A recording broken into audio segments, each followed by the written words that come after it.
Hey everybody, I just had an opportunity here, a few minutes this nice Sunday morning to sit down and do a little recording. We are planning to actually be heading out of the village here this afternoon, heading for our furlough back in the United States, and thought it was a good time to do a State of the Mission address.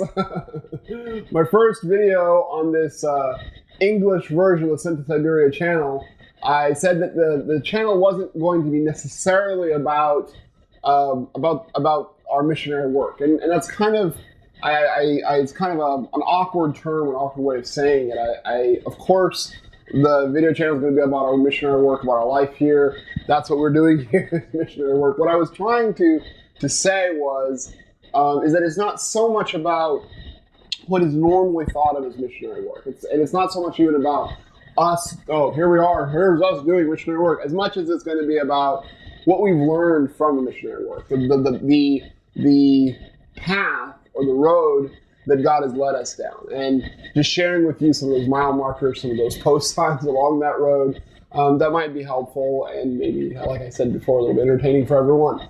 But today is going to be just kind of a review of our ministry, what we've done here, what we're doing, and what we plan to do in the future. So for some of you, this is going to be maybe some new things. For some of you, it's just going to be a review of what you already know. Hopefully, it will be useful, like I said before, and just a way to get to know each other a little bit better. And so that's that. My parents came over to Russia in 1994 as missionaries here, and right from the very beginning, they felt that God was putting on their heart a desire to serve in rural villages and rural towns and villages in Siberia. Back in the 90s, and even now, even to this day, there is just an extremely limited amount of outreach or ministry done in the villages. Almost all the Christian activity in Russia is focused in the big cities. So back then, that was a really needed kind of ministry, and to this day, it remains a needed thing. So that's kind of become one of the overarching kind of, I guess, battle cries of our ministry is we go where no one else has gone. We go where no one else wants to go. We go where Christ hasn't been preached. And so we kind of take Paul's his pride that he wrote to the Romans, that I preach everywhere where the name of Christ has not yet been named. And so that's our goal, is to preach Christ where there's no other work. If there's Baptists in some village or Pentecostals in some village, that's great. Do your work. We'll go to the village where there's nothing.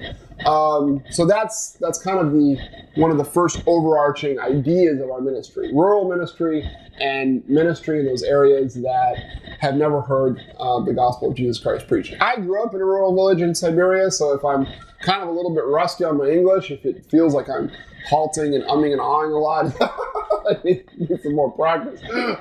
So I've actually spent more years in Russia by a factor of 2 that I have in the United States. So I've kind of gone native. But that's useful if you're going to live and work in Russia. So in 2000, my folks went back to the States, felt their ministry was coming to an end then, their ministry here in Russia, and I stayed on. For 4 years, I lived in the big city of Krasnoyarsk and taught English and had a sound recording ministry and did some things. But in 2004, God really put it on my heart to go back to the village and answer the original need of pastors and missionaries and ministry in those small villages and towns. So from 2004 till 2009, I worked in the village of Osiliumlis, building up the church there and edifying the churches around, helping to plant new churches. And in 2009, God brought a wonderful young lady into my life. Her name is Rebecca. I'm sure a lot of you know her, and if not now, then you will through this video, or hopefully we'll be able to meet each other, meet in meet space somewhere. But God brought us together. We made a family, and in 2009 we started a new outreach, a new ministry. Actually, that was in 2010. Was in the village of Takochet, another church plant. And in 2009, the kind of the focus of the ministry, we kind of changed it. We went from, we're working, we're missionaries here, we're trying to do this ministry, to understanding that to really reach out to all the villages, to really reach out to change the landscape here as far as ministry and Christianity is concerned, we have to become duplicatable. We have to. It's not just about Justus and Rebecca Walker family living in Russia. It's about using our example as an example so that local Russians in the city, Russian Christians can copy our example, can follow that example, and do a lot more. So exponentially increasing the amount of work that we can do. So that's kind of the focus of the ministry changed back in 2009.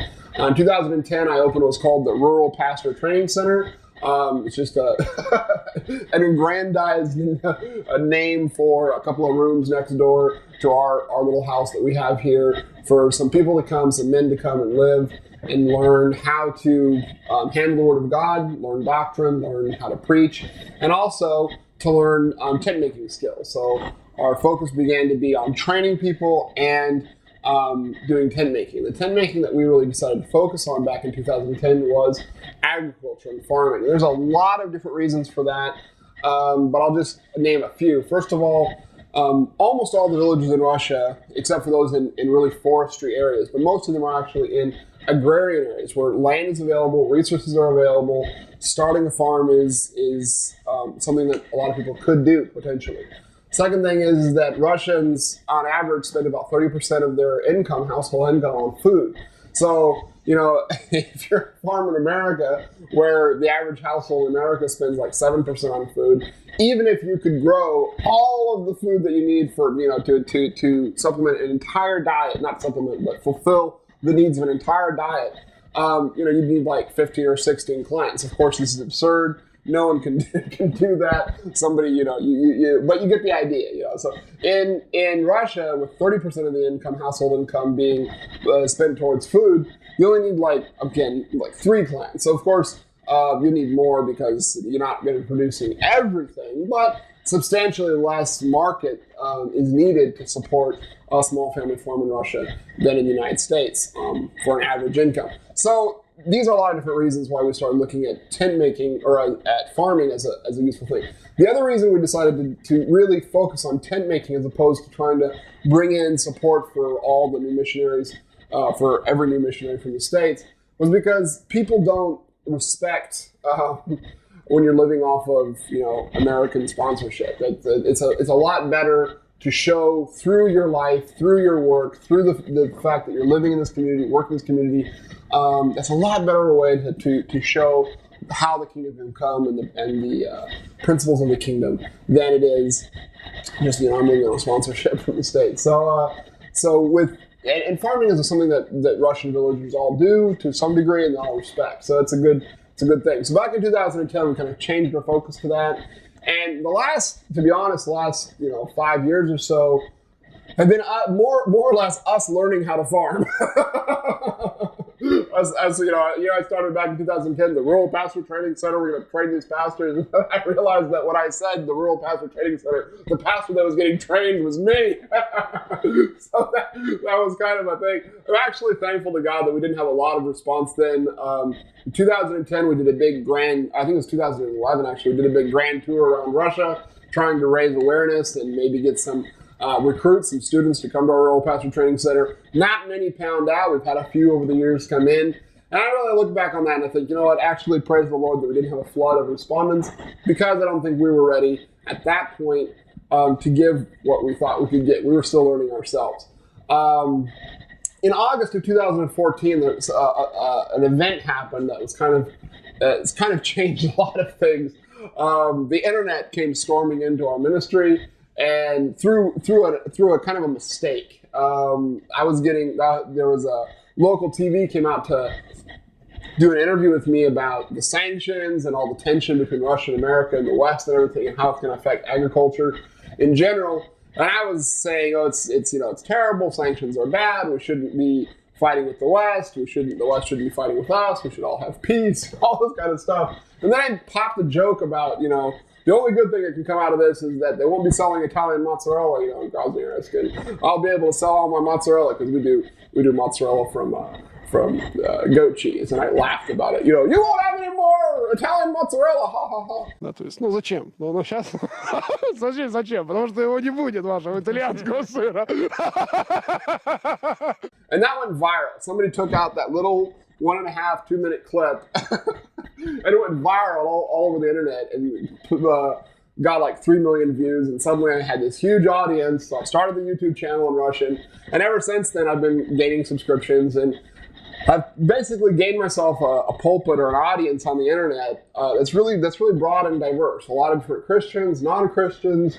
So we're really seeing now, ever since 2014 through now, I've had 14 confirmed instances where people have written me and said, Justus, we've started a church using your model over in the west of Russia, over the central part of Russia, over in the Far East, in different places.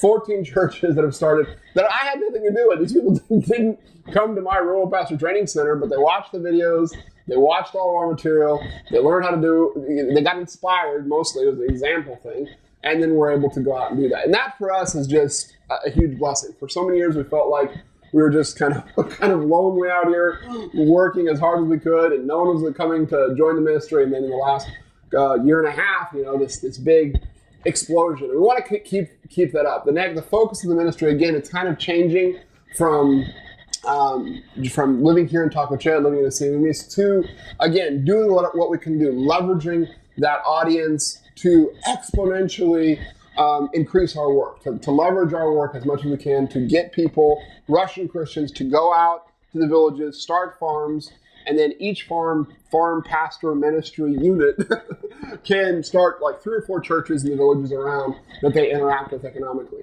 And I think that's going to be a great thing. Just in a really big nutshell, it's kind of what we're doing. And hopefully we can do that in the future more. Right now, I'm pastoring 2 churches as we speak. The church in Tacochet, the church in Luis. And we want to move on to a new location where we can open a farm and open another 4 or 5 churches around that farm, and also be more available for people to come and learn our model. So we're still praying that God would send a missionary, a pastor here to pastor these churches that I'm currently pastoring, and I believe that God will do that. So just kind of maybe a little bit rambling, but it's what we're up to, and it's what we're looking forward to. And I hope that you'll stay tuned in, and maybe God will bless you. And who knows, maybe you'll get the homesteading, farming, missionary, church planting bug and want to come over, grab a couple 100 acres and start a farm and a couple of churches in Russia. So that would be awesome. God bless, and see you next time.